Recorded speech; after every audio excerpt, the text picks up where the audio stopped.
when we crossed over the Rhine River into Germany from France, the first town that wasn't too far into Germany was called Dahn, D-A-H-N. And after the town was secure, Germans were all gone, they gave our division 2-day rest period. In combat, the 45th Division was always on our left. The 36th Texas Division was always on our right.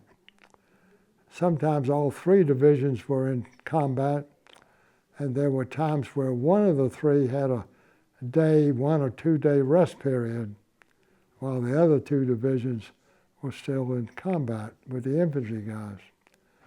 So we had an event there. One of our major chaplains, he was the chaplain for our division or our unit. He was originally a rabbi from Providence, Rhode Island. And when he was introduced originally to General Collins, Major Harry Collins, Walter Winchell nicknamed him Hollywood Harry Collins because he was quite a showman back in Oklahoma, which he also became that in Europe because in combat he developed a crew of painters. In certain areas, he had them paint rainbow emblem on buildings, walls, whatever. But anyhow, so he told Rabbi Bonin, Chaplain Bonin, that from that point on he was going to call him Padre, which in Spanish means father. And if he ever witnessed or became aware of any anti-Semitic event, he wanted Chaplain Bonin to notify him immediately, and he would take appropriate action. And that was the kind of person that he was. So Chaplain Bonin looked at his Jewish calendar and said the next evening would be the first night of Passover. If possible, he would like to put together a seder, Passover seder.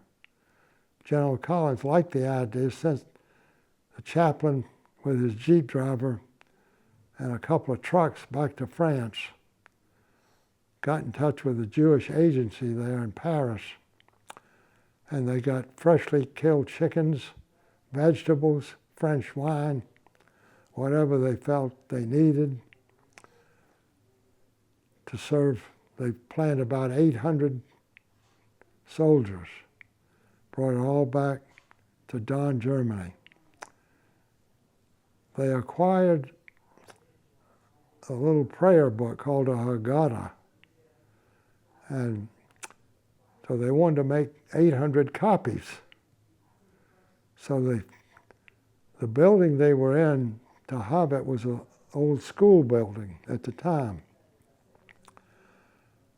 They found a mimeograph machine, but it was dirty, dusty. So then they went looking for rags to try and clean it. All they could find was 2 Nazi flags. That's what they used to clean that mimeograph machine that ended up printing 800 copies of that prayer book. But anyhow, from there, the next military objective was Munich. So we were early Sunday morning, April 29th, 1945, we were on a 2-lane country road headed to Munich. We had just passed road signs. The largest sign had the word Dachau on it, which meant the village city of Dachau, Germany, which turned out to be right next door to this huge German Army SS training camp, which next to that was the Dachau concentration camp. Below that large sign were road signs, arrows, one of them said München, which German was for Munich, told how many kilometers it was to Munich. We converted it into miles, and we were about 8-9 miles north of Munich. So shortly thereafter, we got orders to pull over to the right side of the road. There was a small clearing in a wooded area just large enough to handle our 4 howitzers, closest together we had ever been. We set up our howitzers, started some fire missions towards Munich. One of our Jeep drivers came by and said, in the woods on the left side of the road, there must be a chemical factory over there because everybody smelled a very strong odor, very strong odor.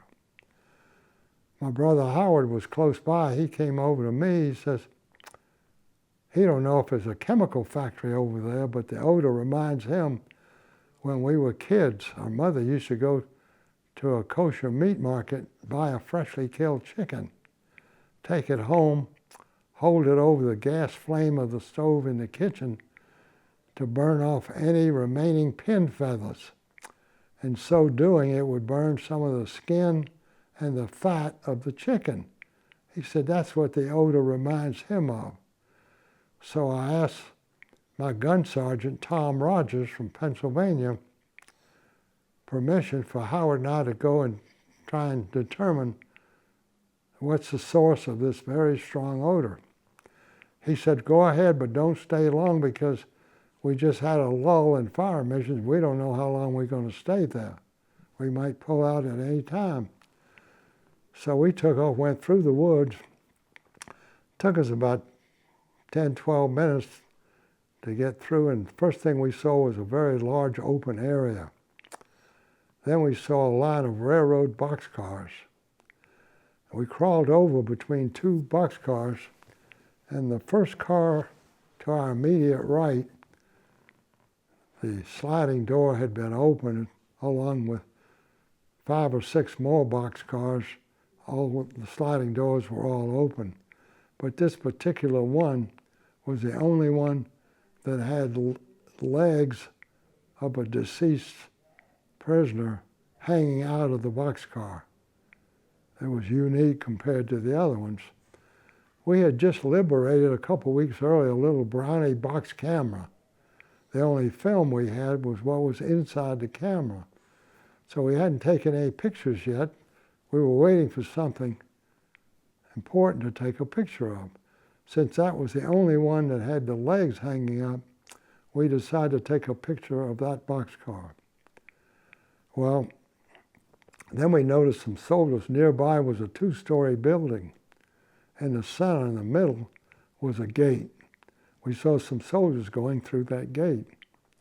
And this was early Sunday morning, April 29th, 1945. So we followed them into the gate, and the first thing we saw was a very large open area. Then we saw a lot of buildings that looked like barracks buildings and other buildings to the right, but we didn't see anybody except other soldiers. Everything was quiet, nothing going on. We didn't understand. We saw in different places, we saw stacks of deceased bodies. And we didn't understand what we were looking at. What happened? How did they get there? Why were they there? The difference was all these bodies were not clothed. They were all naked. Different from the ones in the boxcars, they were all clothed. We didn't understand it. We didn't know what the place was about.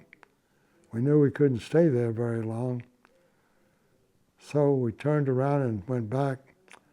And it was a good thing we did because it wasn't very much minutes later when we got orders to pull out, head towards Munich.